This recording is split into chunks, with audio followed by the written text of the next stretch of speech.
FBI came with the same charges. Homeland Security came with the same fucking charges. Racketeer. Like, damn, I thought y'all was the smart ones, but y'all still doing the same shit, But okay, you're the smart ones. Okay, great. Just keep doing your job. Hey everybody, this is Tracy here with another edition of A View from Tracy's Point, and I hope everyone is doing well today. So if you've been following my channel for quite some time, you know when I have this, well, my voice is already deep, but when I have this raspiness in my voice, it is because the weather outside, it's raining. It's been raining for the past 2 days, and for some reason when it rains, it affects my vocal cords. So if you hear me coughing and gagging and having to stop the video, it is because of that. But we are going to try and press on. So if you guys have been following the Ghislaine Maxwell case, you know she was the girlfriend of Epstein, and she was recently found guilty on multiple charges of helping him. And so yesterday, the judge in that case, whose name is Alison Nathan, made a ruling on post-trial motions. And so, you know, it is customary that when a defendant is found guilty, that the attorneys will file motions, you know, asking for the verdicts to be overturned, asking for a new trial. And we're seeing that, you know, in the R. Kelly case with Jennifer Bongine, she's filing these motions. And so when you look at the headlines in this case, you're going to see judge upholds Ghislaine Maxwell's trafficking conviction. Ghislaine Maxwell loses bid to overturn trafficking conviction. Judge denies Ghislaine Maxwell's attempt to have her conviction overturned. And so that's what the headlines are saying by mainstream media. But when you open up the article, you find out that there was more that happened in this ruling. And so that's kind of, you know, down in the article. And I've shared with you guys before that when you're writing an article, whether it's a news article, a blog, or whatever, you have this title that's going to capture people's attention, right? Then you're going to have your introduction where you're kind of laying out the basics of what the article is going to be about, and you're slanting it in the direction that you want the audience that's reading it to find, you know, to go along this journey with you. But it isn't until you get down into the article, probably paragraph 4 or 5, that they'll really give you what is really going on in this article. And that is basically what happened with Ghislaine Maxwell. And so I am going to read this article from CNN. And so it says, a request by Ghislaine Maxwell's attorneys to have her trafficking convictions dropped has been denied. The testimony and other trial evidence established the defendant's role in grooming and recruiting girls and using the cover of massage to perpetrate abuse, U.S. District Judge Alison Nathan wrote in her opinion. But then they let us know that Nathan did, however, grant Maxwell's motion regarding some counts being repetitive. And so the government concedes that count 1 is multiplicitous with count 3, and the count further concludes that count 5 is multiplicitous with count 3. Nathan wrote, count 5, like counts 1 and 3, charged the defendant's participation in the same decade-long unlawful agreement with the defendant's continuous co-conspirator Epstein to groom and abuse these chicks. So the reason I am talking about this is because The very same thing happened in Kelly versus the Eastern District of New York, right? The United States government out of the Eastern District of New York. And so what I did last night was I went back to the superseding indictment, the last superseding indictment, which came out in March of 2020. And as you guys know, Mr. Kelly was brought up on 9 counts, but underneath those counts were different charges. And I believe there was like, let me look at my spreadsheet to see exactly how many charges were under these 9 counts. There were 66 charges or alleged allegations or acts under the 9 counts. And we know that he was found guilty on all 9 counts, although the charges relating to Sonia, he was found not guilty on, but he was still found guilty on these 9 counts. So I created this spreadsheet where I wrote down all the codes that he was charged under, who the charges related to, what the charges were, and which counts they were under. And when I tell you they charged this man with the same thing over and over and over and over and over and over and over again. And you guys might remember when I was reading these superseding indictments, you know, back in 2019 and 2020, we kept saying, well, dang, it just sounds like they're saying the same thing over and over and over again. And it turns out that they basically were. And so Alison Nathan, I may have mentioned this in another video, she has actually been appointed to the Second Circuit of Appeals. And so once Jennifer Bonjean is through with Ann Donnelly, then she, you know, if she doesn't get resolution with Ann Donnelly, she's going to move to the Second Circuit of Appeals. So there is a possibility that Alison Nathan could end up hearing an appeal on Mr. Kelly's case. And so based on her ruling in the Maxwell case, she might be, you know, open to some things, okay? She seems to be about the law. You know, she is... I'll go into reading the document and you guys can decide for yourself.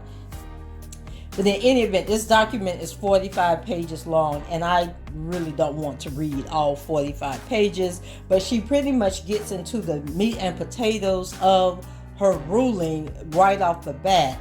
And so it would be interesting to see how Jennifer Bonjean can use this information to see if it will help with some of the counts with Mr. Kelly. Now, I do want to point out, you know, as we talked about with the sentencing, that it most likely, whatever Mr. Kelly is sentenced to, and let me point this out. So sentencing was scheduled, you guys know, Judge Donnelly pushed it out to June 16th. Well, the other day, she came back and pushed it up a day. So now his sentencing is going to be June 15th at 10:30 a.m. because of some scheduling conflict or something she was talking about. So it would be interesting to see how Judge Donnelly is going to proceed with the sentencing based on this ruling, because now, you know, they're bringing in like the double jeopardy aspect, that by piling on these charges, basically saying the same thing, you're charging, it's double jeopardy is what the Alison Nathan lady is stating. And so I don't know if Jennifer Bonjean, because she's already filed her motions and is waiting on rulings, if she'll now be able to file a new motion based on double jeopardy and the fact that they piled on all these charges that essentially said the same thing, or if that's something she will, you know, want to wait and bring up during the appeals process once she goes before the appeal board to see if they will hear the case. So let me go ahead and get into this document here. And as I stated, it was 45 pages, and I hope I don't have to read all 45. So it says, Alison J. Nathan, Circuit Judge, sitting by designation In 2020, the defendant, Ghislaine Maxwell, was indicted for her participation in a scheme to entice, transport, and traffic girls for abuse by and with Epstein, and I'm skipping over some words here, her longtime companion, and we already know the case history. It says, then we jump down here and it says, following the 13-day trial, the court submitted to the jury the 6 counts in the indictment. The jury deliberated for over 5 days and returned a verdict of guilty on 5 of the 6 counts. 2 of these counts of conviction charged the defendant with substantive violations of federal status that target abuse of minors. The Mann Act, which we know Mr. Kelly was charged with also, as to count 4, and the Trafficking Victims Protection Act as to count 6. The other 3 counts of conviction, counts 1, 3, and 5, charge the defendant with conspiring with Epstein to violate those same statutes from 1994 to 2004. And like in the Kelly case, they've gone back to 1994 and tried to bring all this misconduct from then to 2015 when he met Azriel, and also 2018 with Faith Rogers. And so they have this long span of time that they're dropping all of these charges into. So similar in that aspect. So before the court are the defendant's post-trial motions making 4 alternative arguments for vacating some or all of her 5 counts of conviction. First, the defendant argues that judgment may be imposed on only one of the 3 conspiracy counts, counts 1, 3, and 5.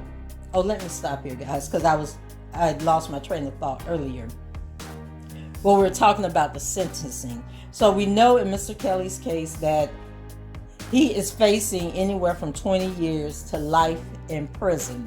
And then we know that the pre-sentencing people came back with their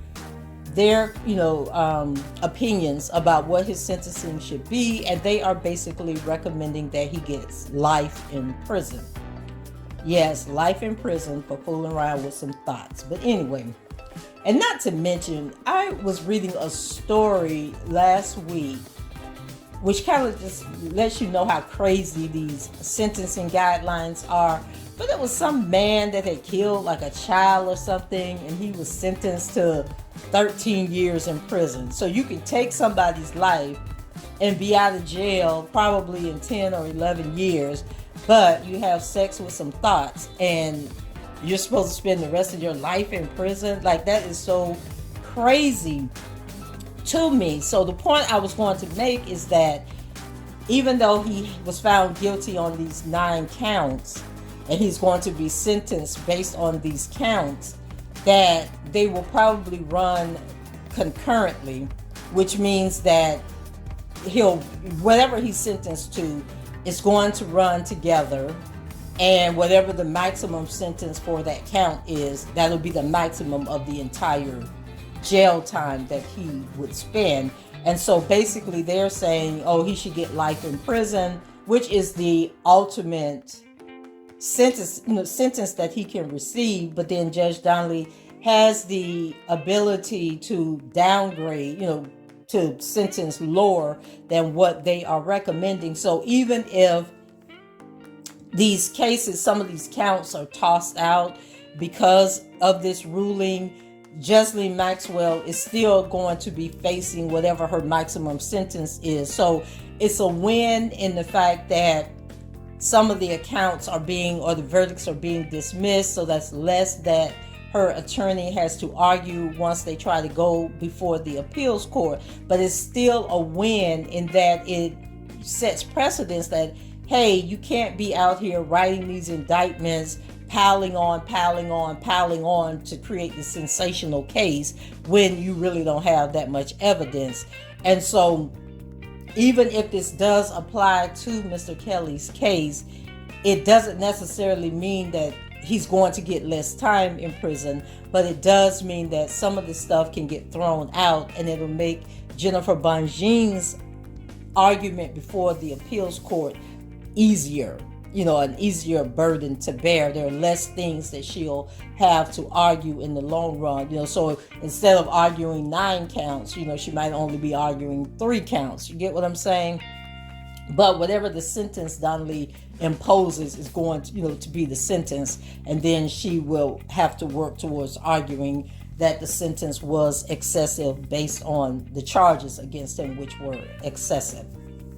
So wanted to get that out of the way. So before the court are the defendant's post-trial motions, and then counts 1, 3, and 5, because they are multiplicitous, meaning that they all charge the same offense. And therefore, entry of judgment on all 3 counts would violate the Fifth Amendment's double jeopardy clause.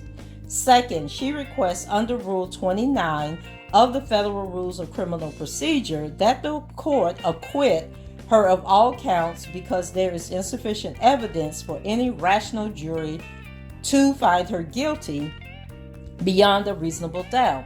Third, the defendant moves to vacate counts 1, 3, and 4 under Rule 33 because she claims the convictions were based on a constructive amendment of or variance from the indictment. And fourth, she requests that the court vacate all 5 convictions because the government intentionally and prejudicially delayed its prosecution. Well, we know that I think Jocelyn Maxwell was arrested after Mr. Kelly, and her trial took place shortly after his, by a few months. So maybe we need to be arguing that there was a long delay that was prejudicial to his case as well. So it says, with one exception, the motions are denied. The Rule 29 motion challenging all counts on conviction is denied because the jury's guilty verdicts were readily supported by the extensive witness testimony and documentary evidence admitted at trial.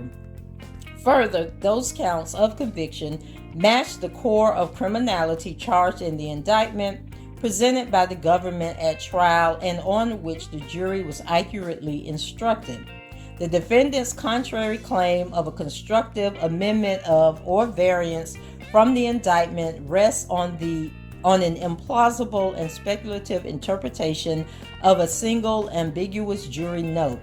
In addition, the court concludes that the government did not intentionally delay its prosecution, and in any event, the defendant's ability to prepare a defense was not prejudiced by any delay. So you can expect Ann Donnelly to come back with some similar feedback on the motions that Jennifer Bongine has filed. So the court does conclude, however, that the 3 conspiracy counts charge the same offense and accordingly are multiplicitous. The government concedes that count 1 is multiplicitous with count 3, but argues that count 3 and count 5 nevertheless involve distinct conspiracies. The court concludes that count 5, like counts 1 and 3, charges the defendant's participation in the same decade-long unlawful agreement with the defendant's continuous co-conspirator Epstein.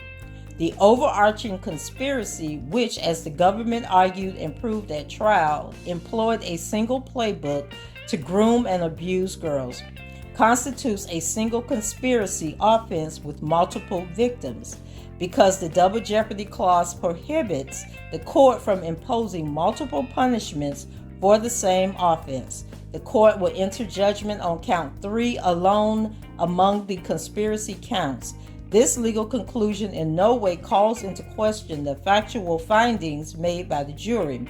Rather, it underscores that the jury unanimously found 3 times over that the defendant is guilty of conspiring with Epstein to entice, transport, and traffic for abuse.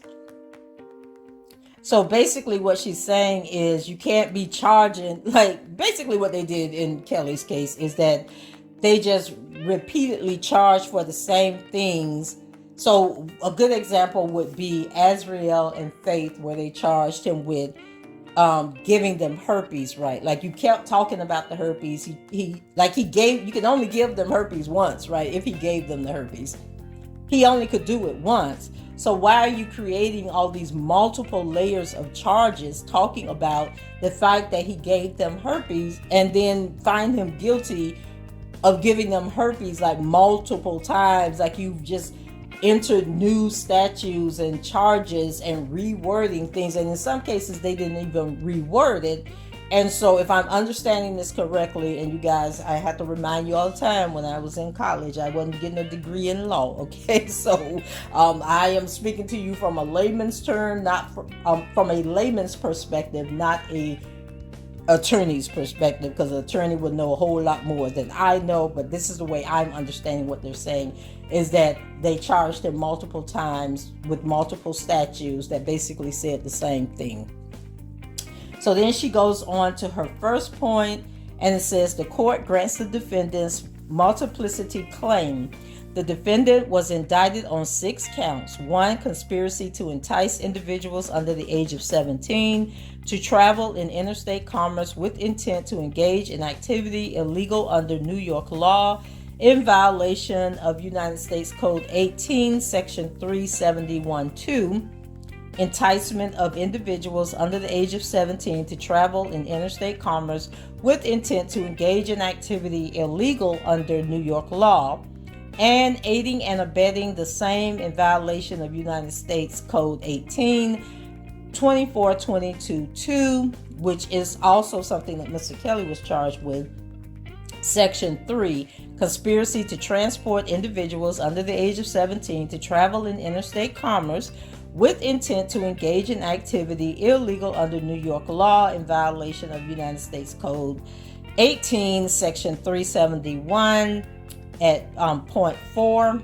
Transportation of an individual under the age of 17 with intent to engage in activity illegal under New York law, and aiding and abetting the same in violation of United States Code 18, Section 2423A, which was also something Mr. Kelly was hit with. 2, and then under Part 5, conspiracy to commit trafficking of individuals under 18 in violation of United States Code 18371. And I lost my place here. I'm gonna go back up here. Oh, and also, if you haven't been following my coverage, you know I lose my place you don't know that I lose my place all the time. So be warned that I hit something on my laptop and it causes everything to scroll out of place. Okay, so let me get back down here. Okay, trafficking of an individual under the age of 18 and aiding and abetting the same in violation of United States Code 18, Section 1591(2), and then S, superseding indictment. I believe that was, she had 2 superseding indictments, and then they tell you what docket number it was. So in 2 prior trial motions, the defendant requested that the court dismiss 2 of the 3 conspiracy counts. That is count 1, 3, and 5 as multiplicitous, given that all 3 were premised on the defendant's participation in a single criminal conspiracy with Epstein. To punish her for all 3 counts, she argued, would violate the double jeopardy clause. In opinions dated April 16, 2021 and August 13, 2021, the court denied those motions as premature because the double jeopardy clause would prohibit only multiple punishments for the same offense, but not indictments for the same offense.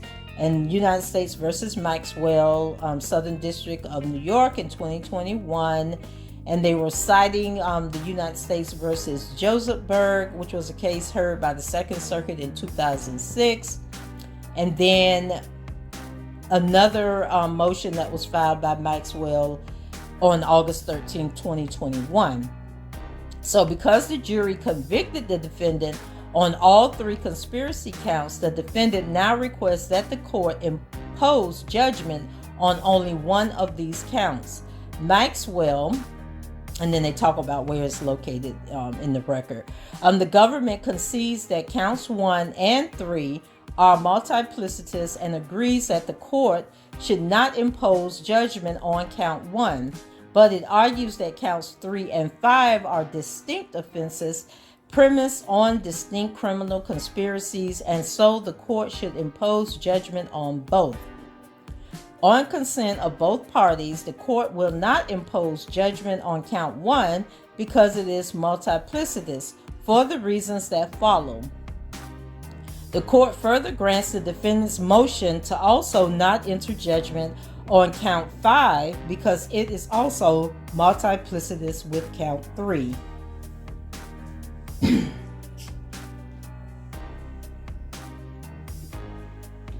Excuse me, guys. Trying to get my throat right here. So it looks like the government, so when her team filed the motions to dismiss those counts or those judgments, or guilty verdicts, on those 3 counts, the government agreed on one instance, but wanted her to still uphold the guilty verdict on the other 2. But now she's saying that after reviewing the case, she's dismissing 2 of the guilty verdicts and only allowing 1 to stand. And so she goes into applicable law.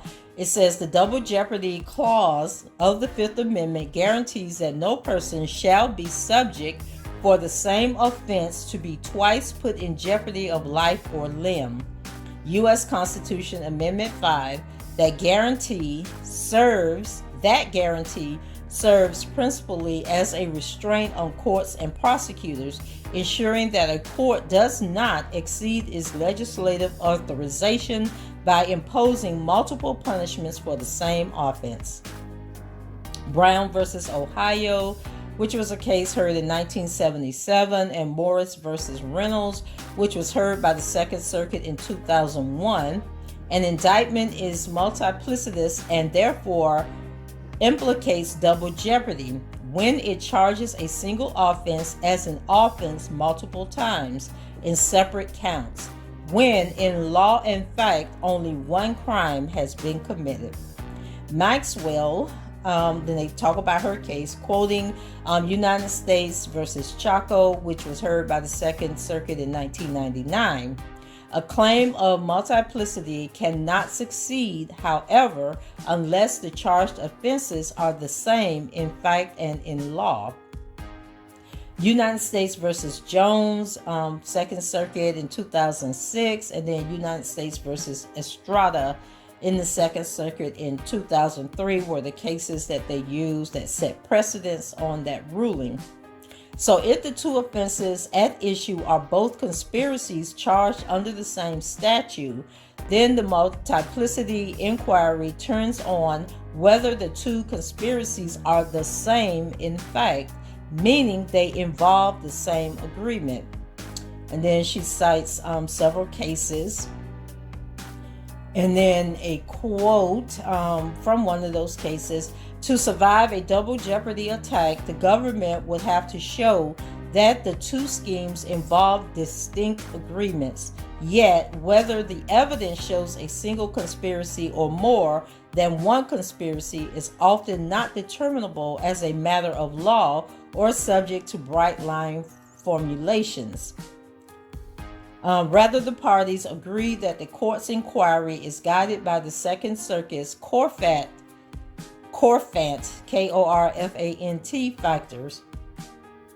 And then she lists some more cases that talked about this.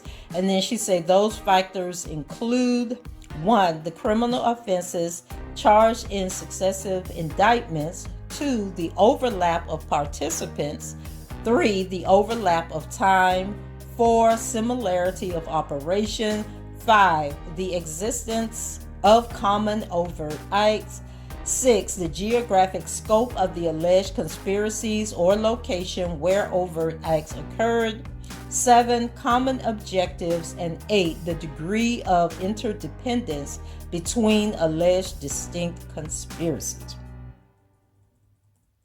Let's see. So let's look at Mr. Kelly's case. Let's look at number 1, the criminal offenses charged in successive indictments. And we know that we had all these charges in 3 different indictments. They just kind of moved things around, flipped it, shook it up a little bit. 2, the overlap of participants. We have overlap, right? Now, let me see. Do we have overlap? Now, I think we have overlap. Once again, when we go back to the herpes case, we got Faith and Azriel. Then when we go to the trafficking, then we got all 5 people, right? When they talk about the Mann Act, I think he was charged in all cases with the Mann Act. So we definitely have overlap of participants. 3, the overlap of time. Now, I'm not sure how they're looking at that, but we'll get into it further. Well, I would think that Azriel and Faith had an overlap. That was definitely an overlap. Let's see. I'm not sure about the overlap in time. I would have to look into that further. 4, similarity of operation. We definitely had that because they kept saying this. He ran this enterprise. His whole music career was for the sole purpose of having money and opportunity to go out there and entice and coerce these young women into being with him. The geographic scope of the alleged conspiracies, most of it happened in Chicago, and then with Faith and Azriel, we have New York and California, right? 7, common objectives, we definitely have that. 8, the degree, so the common objectives would be that he was trying to get them to be a part of his harem, right? And then 8, the degree of interdependence between alleged distinct conspiracies. I would have to research that a little bit, so don't want to speak on that. So then she goes on talking about cases that quoted this Korfant rule. And it says, in applying the Korfant factors, no dominant factor or single touchstone determines whether 2 allegedly distinct conspiracies appear in fact and in law the same. And then moreover, the Korfant list is not exhaustive and every case must be assessed on its own terms based on the entire record. So in assessing the evidence, the Second Circuit applies a burden shifting framework. The defendant carries the initial burden of making a non-frivolous showing that the 2 counts in fact charge only one conspiracy. If met, the burden then shifts to the government to show by a preponderance of the evidence that there are in fact 2 distinct conspiracies and that the defendant is not being placed in jeopardy twice for the same crime. And then she lists multiple court cases that support that notion. And then she moves into B, her analysis. A further summary of the 2 counts at issue is required. As briefly outlined above, count 3 of the indictment charged the defendant under United States Code 18371, the General Federal Conspiracy Statute, with conspiring to violate United States Code 1824-23A, the Mann Act, by transporting minors across state lines with the intent to engage in activity criminalized by state law. And remember, the Eastern District of New York was able to bring these RICO charges because they basically went out and found state statutes, which, by the time the statute of limitations had expired, so he couldn't be charged at the state level. And so they found these state statutes to support them bringing the Mann Act. And so it says, excuse me. So then it goes on to say, in this case, the relevant state offense was New York Penal Code, section 130.55, which criminalized sexual conduct with an individual known to be under 17. The count 3 conspiracy spanned from 1994 to 2004. As the government explained in its summation, the jury could convict the defendant under count 3 based on evidence related to Jane, Carolyn, and Annie Farmer, 3 victims who testified at trial. Count 5 of the indictment also charged the defendant under United States Code 375, but for conspiring to violate United States Code 1591A and B, the Trafficking Victims Protection Act, by trafficking individuals under the age of 18 for commercial acts that affect interstate commerce. Count 5's conspiracy spanned from 2001 to 2004. The government explained to the jury that it could convict the defendant on Count 5 based on evidence related to Carolyn and Virginia Roberts. The defendant primarily contends that Count 5 is a subset of, is subsumed in, or is otherwise too similar to Count 3 under the Korfant factors. The court agrees. Although some Korfant factors favor the government, the weight of the factors, supplemented by a review of the government's case presented at trial, demonstrates that the government has not met its burden of proving by a preponderance of the evidence that the counts are not multiplicitous. The offense is charged and common objectives. Both counts 3 and 5 are charged under the same statute for conspiring to commit an offense against the United States. But going beyond this general level of similarity, the statutory objectives of the two counts differ. Machio at 669, so that was a ruling. Count 3 is a conspiracy to violate Section 2423A, and Count 5 a conspiracy to violate Section 1591. These differing statutory objectives entail legal differences. Count 3, for example, charges unlawful activity defined as touching of a minor, while Count 5 charges commercial sexual activity with a minor. And each provision defines minor differently. Under 17 years old for Count 3, but under 18 years old for Count 5. Further, Count 3 requires an agreement with intent to transport across state lines, while Count 5's agreement requires only intent of activity that affects interstate commerce. These differences push the first Korfant factor in the government's favor. And then C. Estrada, distinguishing between a conspiracy to distribute cocaine and one to distribute crack. And then she lists some court cases where that was set as precedents. Then she gives another example: conspiracy to commit theft from an interstate shipment and to transport stolen property across state lines, and one to sell stolen property. The government, however, errs in suggesting that this factor alone is fatal to the defendant's multiplicity claim. To the contrary, no single Korfant factor is dominant or dispositive.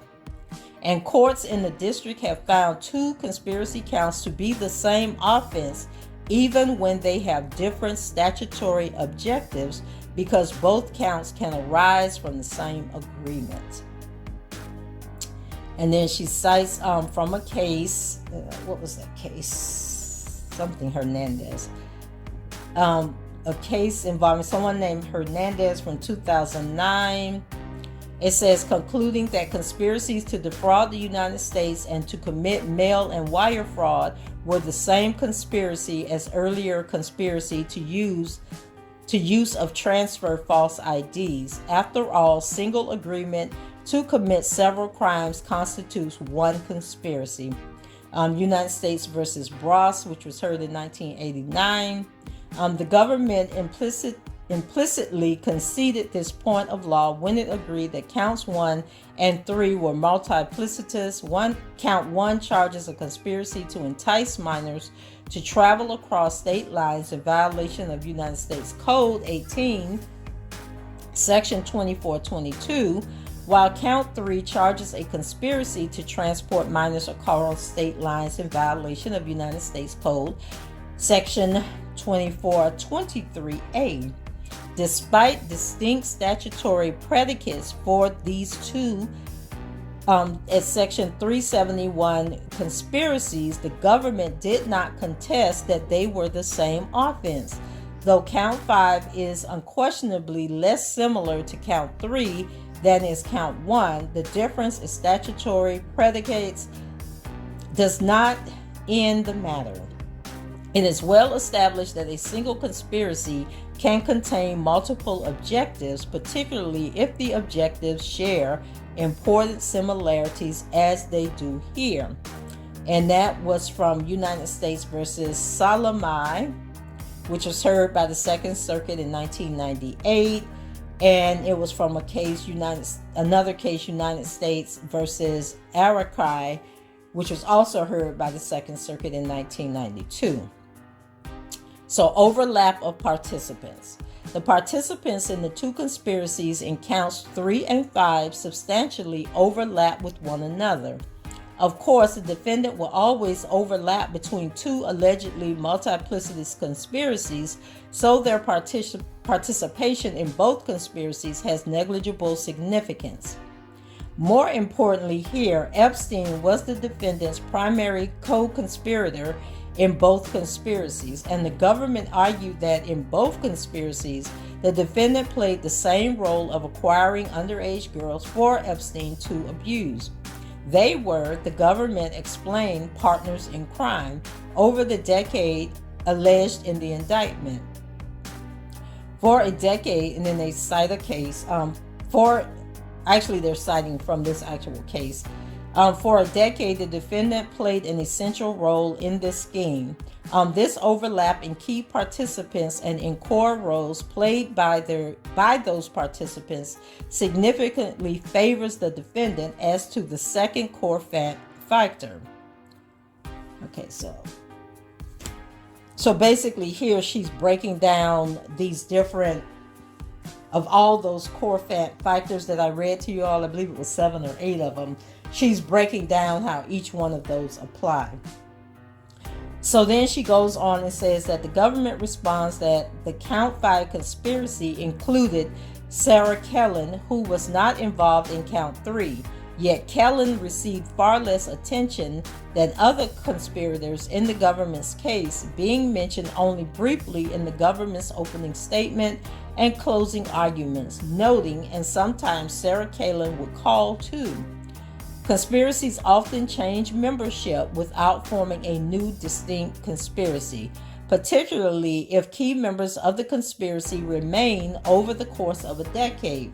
United States versus Ippolito from the Second Circuit in 2008, Kellen's participation beginning in 2001 therefore does not shift the import of the second Korfant factor. And so we had this in Kelly's case because remember they were talking about how they brought all these people up to testify who were former employees, but none of those employees were there the entire span of the almost 30 years that they claimed that his racketeering acts took place, right? That this scheme to traffic these women and, get these women in his harem and everything, that there were different people at different times. And so she's saying that was the second. Let me go back up here. Let's see. To the Korfant definitions. Let's see, where was that at? Oops, I passed it. Let's see. Okay, so the second one was the overlap of participants. So I think when I talked about that earlier, I thought they were talking about the actual alleged victims, but they're actually talking about the people that participated in the conspiracy. So I stand corrected there. Okay, so let's go back down here to where we were at. Okay, so 2 is the participants. Okay, overlap of time. The time periods of the 2 counts overlap completely, namely Count 5's period of 2001 to 2004 is wholly within the time frame of Count 3 from 1994 to 2004, which substantially favors the defendant on the Korfant factor. United States versus Calderon, which was heard by the Second Circuit in 1992. Let me pause here, because did she say that the number 2 Korfant rule favored the government or the defense? Did she say in here who it favored?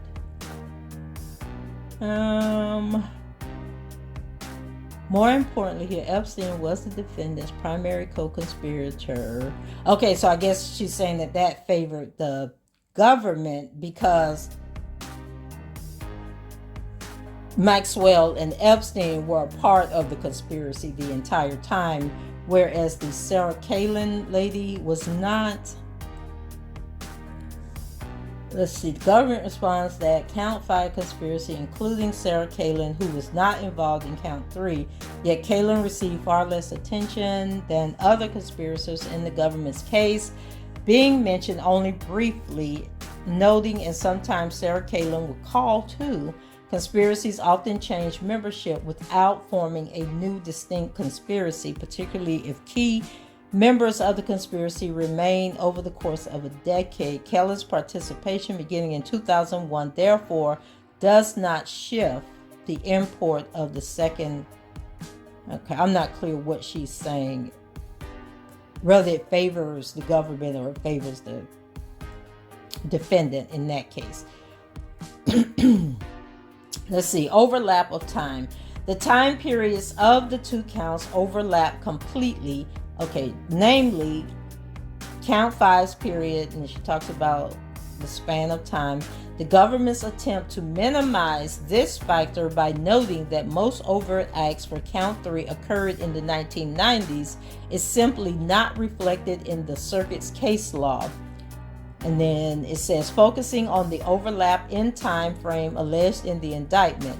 The overlap in time here arises the inference that one conspiracy wholly encompasses the other, and that inference tips the defendant's favor. Okay, so she's saying that it's in favor of the defendant.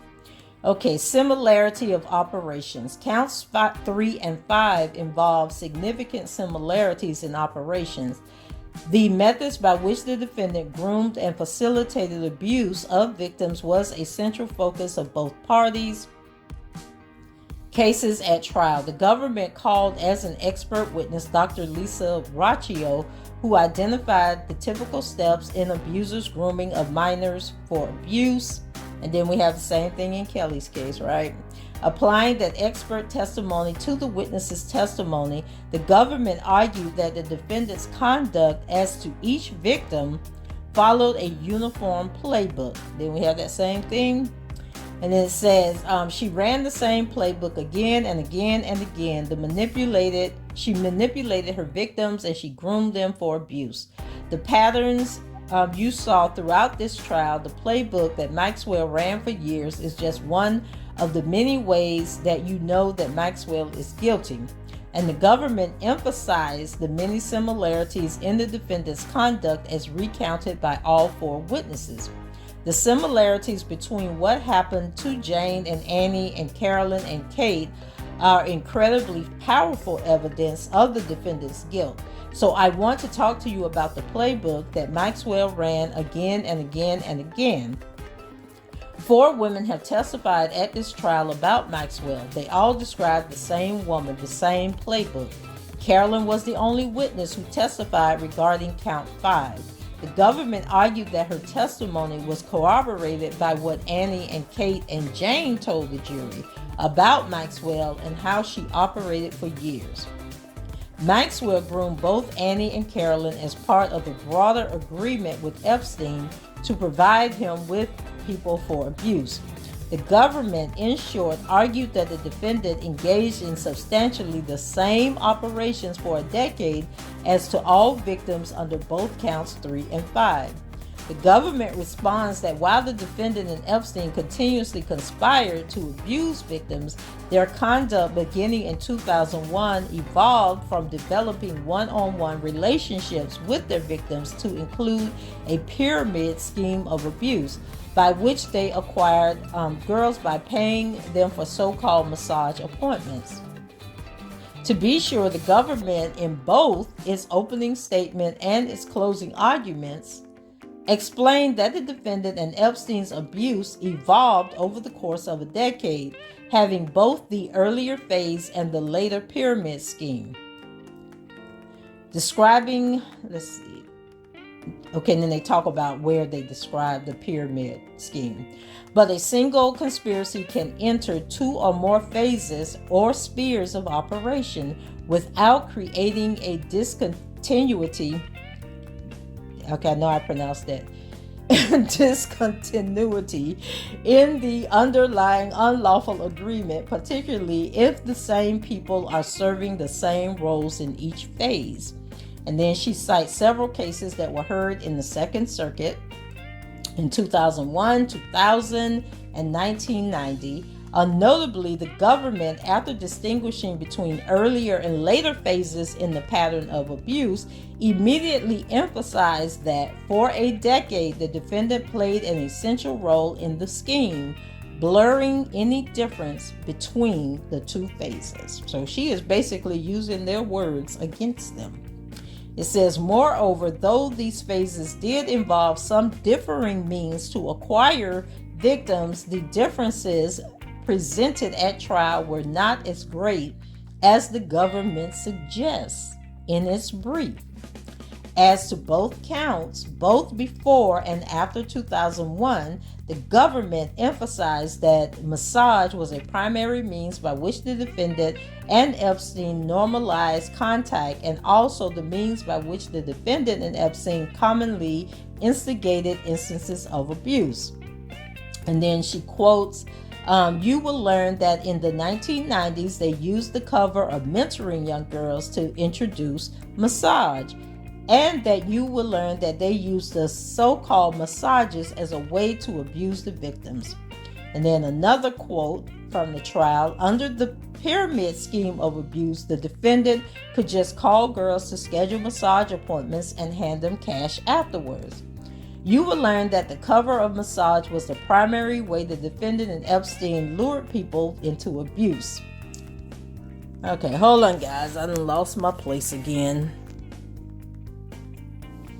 Okay, again and again throughout this trial, you heard about how the girls were asked to perform.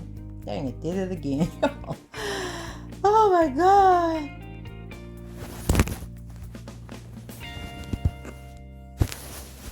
Okay, hold on, I'm sorry. Okay, you heard about how these girls were asked to perform massages on Epstein. Further, did it again. I don't know what is going on here, but I do know what page I was on. Let's see. Okay, further, in both counts, the witnesses testified that they received financial gifts and payments as means by which the defendant and Epstein acquired their victims' trust and extended the period of abuse. Jane testified that she was given money almost every visit and that Epstein paid for things like voice lessons and clothes. The government emphasized such financial gifts as one step in the defendant's playbook of grooming. Then came the next step in the playbook, making these girls feel special, giving them gifts, making friends, giving them money, promising to help with their futures. Promises like sending Annie on a trip to Thailand or helping to pay for Jane's voice lessons and tuition. Jane told you that Epstein gave her money and gifts and paid for school. That money wasn't free. This indictment. Okay, this indictment. That is inducement. That is enticement. That is coercion. The financial quid pro quo may have become more explicit beginning in 2001, but that shift in approach is not nearly so dramatic as to suggest that the defendant and Epstein at the time entered a wholly new agreement with a new conspiratorial objective. The similarity of operations factor therefore favors the defendant. And so when you look at the Kelly's case, there didn't seem to be any changes in the method of operation, right? They told the same stories throughout. People would go to the concerts, they would get these phone numbers or backstage passes, they would end up in these relationships, right? That was the same story, and then they were flown from location to location to attend his concerts. to hang out with him, right? So they had the same thing. So the Eastern District of New York didn't even try to switch up what they claimed was the method of operation for the entire time of his career when they alleged that he was doing these things. Let's see. So overlap of geographic scope. There is some, albeit incomplete, geographic overlap between the two counts. Count 3 focused on travel to New York because the ultimate objective of the conspiracy was to transport people to New York to engage in criminal activity in violation of New York law. Let me try this differently. That didn't work either. Okay.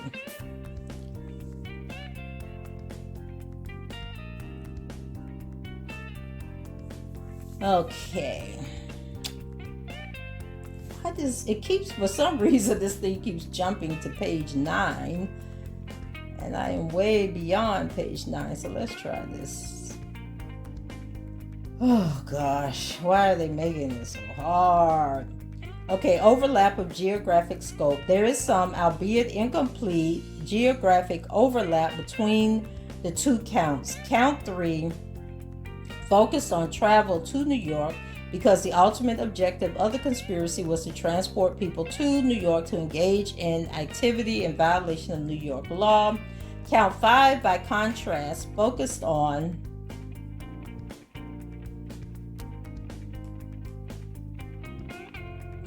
Epstein's residence in Florida, where Carolyn and Virginia Roberts were paid to give Epstein massages. Nevertheless, some geographic overlap between the two counts remain. All witnesses testified about conduct by the defendant or Epstein in locations other than New York, whether Florida, New Mexico, or London. Okay, whether Florida, New York, California, Dallas, Illinois. Okay, the court admitted such testimony concerning conduct outside of New York as relevant to count 3 because it tended to establish the existence of a conspiracy and of the defendant and Epstein's intent to abuse the victims in New York.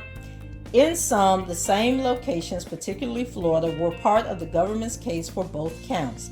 And over time, a conspiracy shifting emphasis in the location of operation does not necessarily require a finding of more than one conspiracy. And that was a case, Eppolito, actually that was a quote. They were quoting something from the transcript there. This factor therefore favors the defendant, or at least is neutral. Common overt acts. The government correctly notes that the overt acts provided to the jury for counts 3 and 5 are distinct. And then they say, see the jury charges and where it's at in the docket. This factor therefore tips towards the government, but only slightly. A number of the overt acts listed for count 3 could have been prosecuted under count 5, but for the fact that the United States Code 18, Section 1591, the Trafficking Victims Protection Act, was not enacted until 2000. That some identical overt acts were not listed for both conspiracies is therefore more a function of legal timing than an indication of two distinct conspiracies. Independence counts 3 and 5 are not interdependent because the success or failure of one conspiracy is independent of the success or failure of the other. In other words, the success of the defendant in Epstein's scheme to abuse Carolyn from 2001 to 2004 was not made more or less likely by the prior success or failure to abuse Jane, Annie, and any other person. This factor, however, makes little difference in the final analysis if what was ultimately proven was one common conspiracy. The government's theory at trial. The Second Circuit has instructed district courts to consider not only the enumerated Korfant factors, but to consider the entire record. And then she cites a case, United States versus Almeida, which was the Second Circuit in 2006. And it says, in Maxwell, the Second Circuit first explained that applying the Korfant factors led to the conclusion that successive prosecutions for conspiracies to distribute marijuana were barred by double jeopardy, but then continued stating that several additional factors not directly addressed in Korfant further point toward a finding of double jeopardy, namely the fact that the government in its opening and closing arguments presented both cases to the jury as broad conspiracies of an essentially identical nature. The same is true here, and as explained above, the government's opening statement and closing arguments presented a theory of a singular conspiracy, highlighting the degree of similarity between each victim witness's experience over a decade, the common playbook that the defendant ran over and over and over again. Now that's what they said in their opening and closing arguments. So she's using their words against them. And then she says, and the tight partnership between the defendant and Epstein.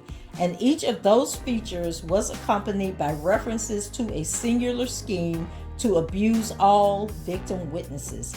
At bottom, the case presented to the jury by the government was of a singular decade-long conspiracy by the defendant and Epstein to abuse people.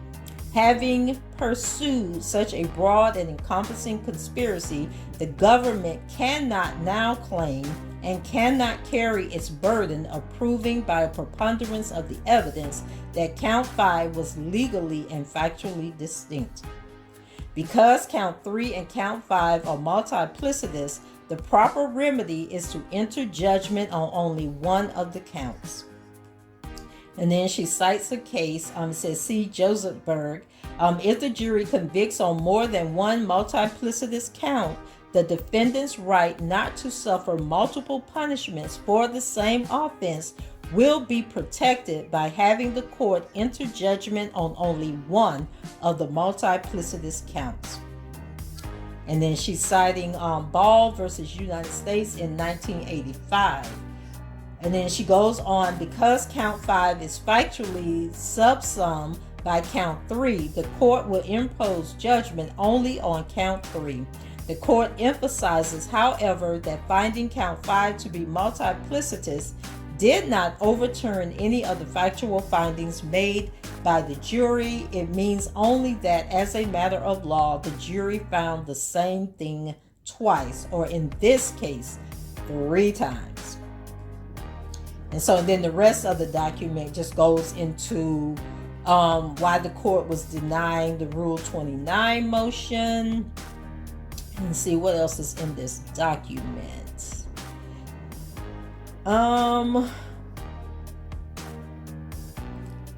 Yeah, I think the rest of it is just talking about why she denied that motion for Rule 29. And then she goes on, wait, give me 1 second here. Yeah, I think the rest of this document is just talking about the Rule 20, the rest of the motions that they found. No constructive amendment occurred as to count 3. Yeah, she's talking about the rest of the case. So, guys, you heard it there.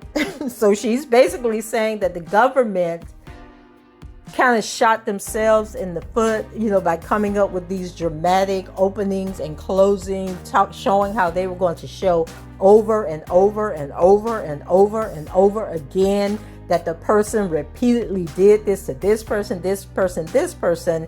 And the judge is essentially saying that's a form of double jeopardy, because you're saying that so the conspiracy is the crime.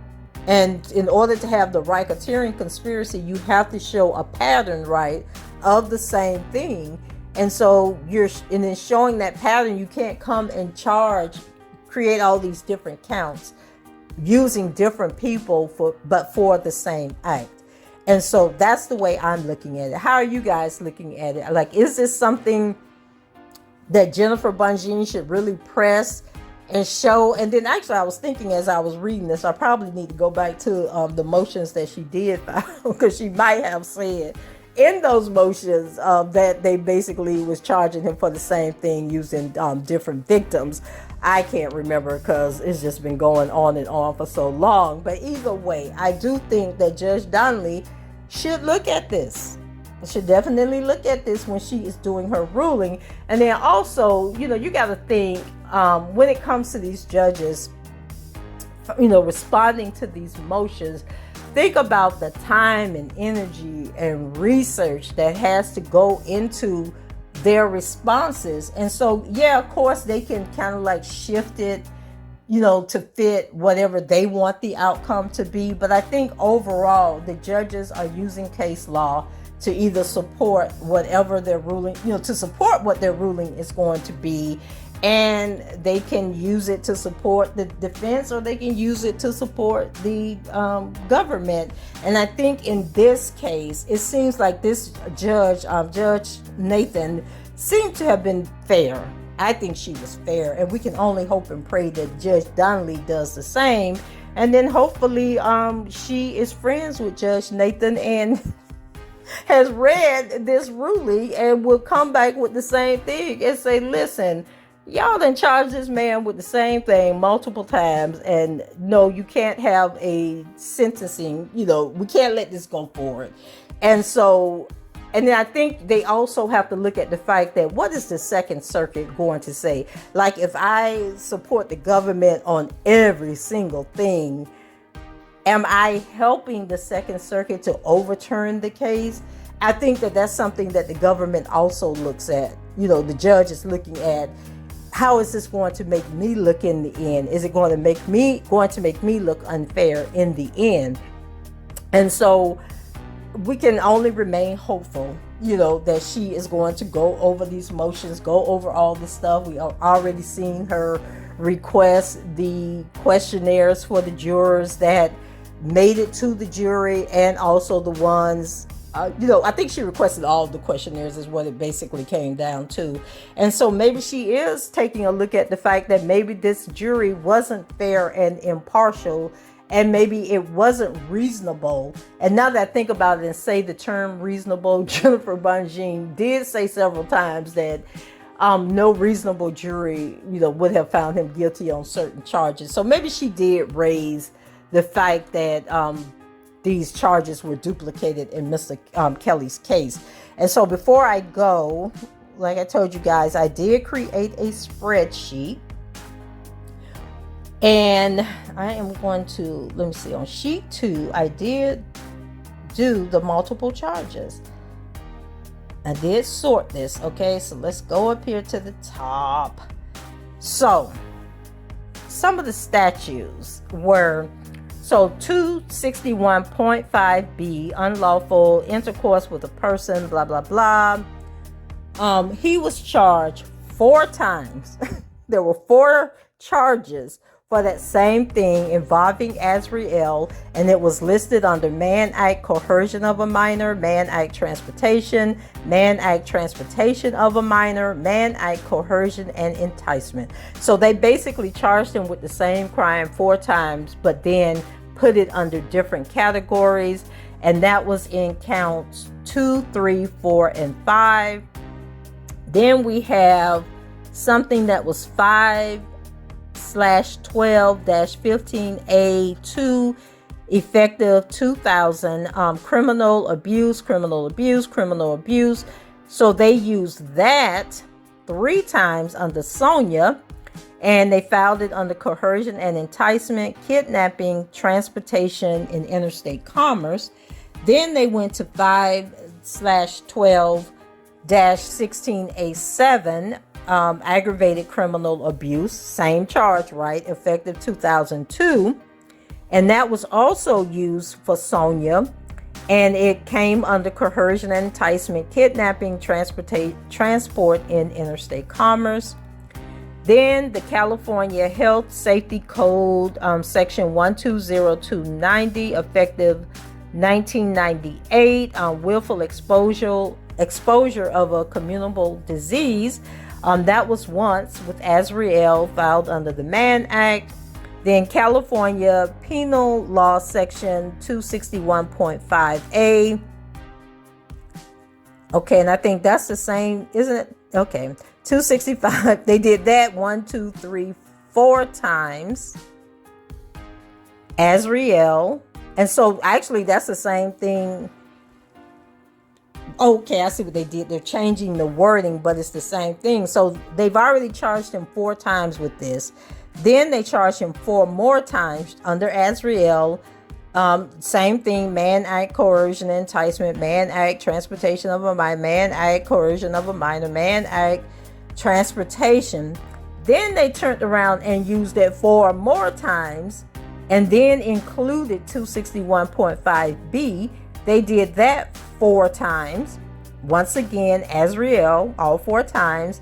And then they charged it under coercion and enticement, coercion of a minor, transportation of minors, and transportation.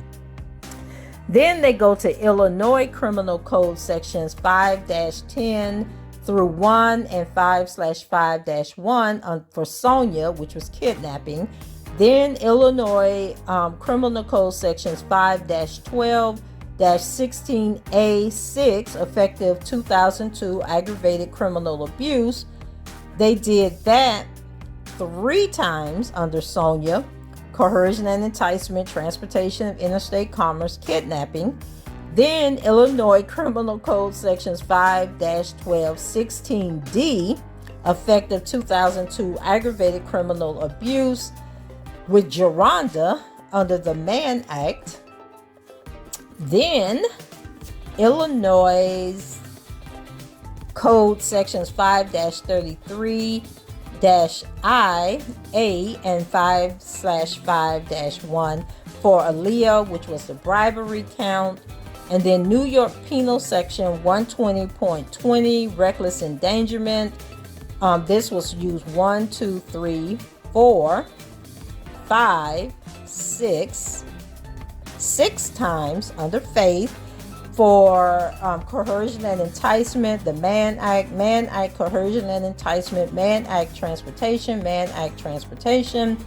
And again for the Mann Act. Then he was charged 1, 2, 3, 4, 5, 6, 7 times under Faith for New York Penal Health Law, Section 2307. What did I say? 1, 2, 3, 4, 5, 6, 7 times under Faith.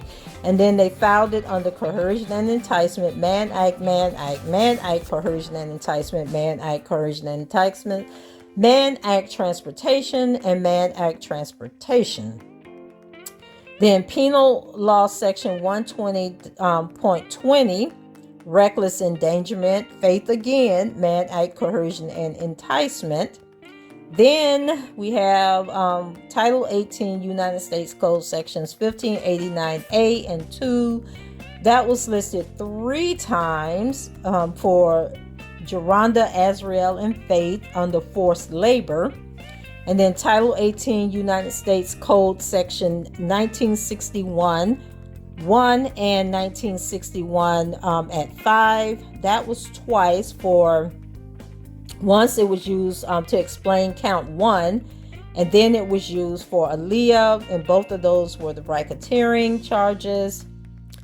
Then we have a Title 18 United States Code sections 1962C, 1963, and 3551, etc.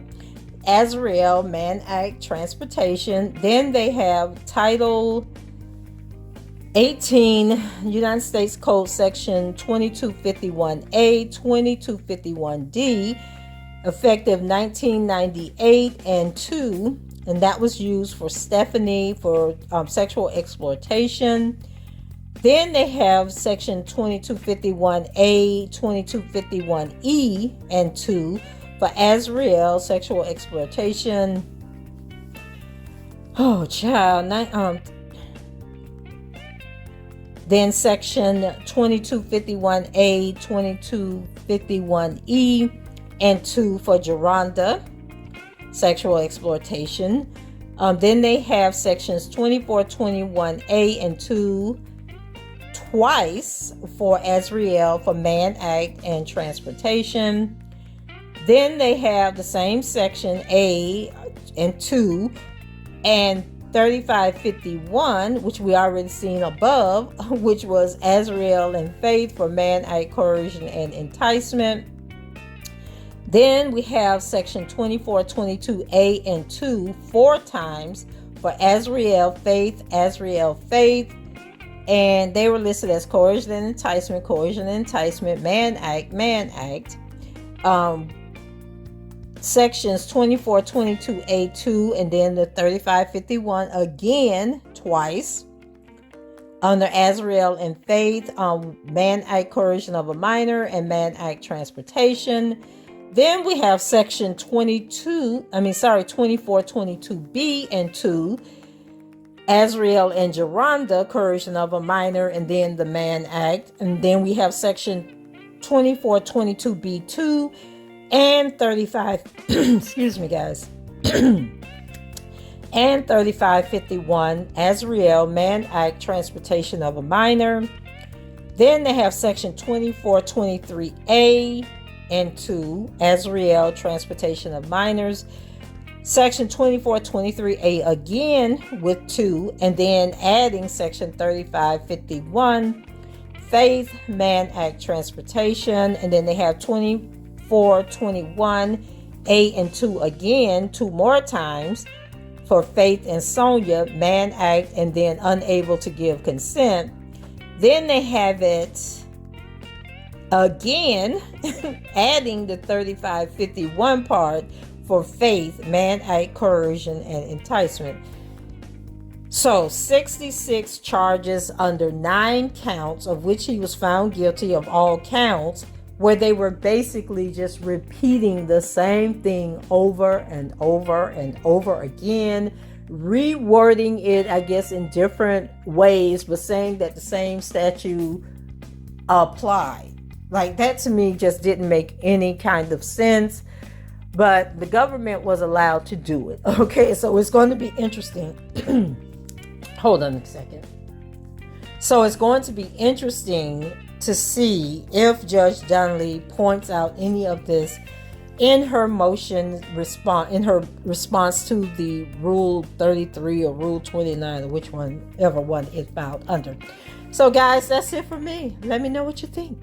Let me know in the comments what you think about this nonsense, and I will I think I'm going to copy and paste. I'm going to try and copy and paste this in the